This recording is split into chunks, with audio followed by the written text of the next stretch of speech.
Of 1600 அப்படின்னு சொல்லியிருக்கான். அதாவது இந்த 1600ல் 25% எவ்வளோ வரும்னு கண்டுபிடிச்சிட்டு அவன் இந்த கண்டுபிடிச்ச நம்பரில் 5% எவ்வளோ வரும்னு கண்டுபிடிச்சிங்கன்னா உங்களுக்கு ஒரு ஆன்சர் வரும். அந்த ஆன்சர் தான் நம்ம போடணும். சரிங்களா? ஸோ ஃபஸ்ட்டு என்ன பண்ணலாம், இந்த 1600ல் இந்த 25% எவ்வளோ கண்டுபிடிக்கலாம். அப்படி ஆர் டேரெக்டாக எடுத்து போகிறது. ஸோ டேரெக்டாக எப்படி எடுத்து போகிறதுன்னு பார்ப்போம்.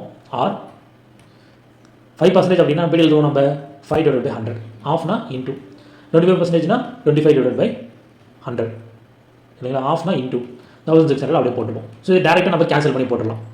0 0 0 0 கேன்சல் ஆகிடும். 25 4s are 100 வரும்.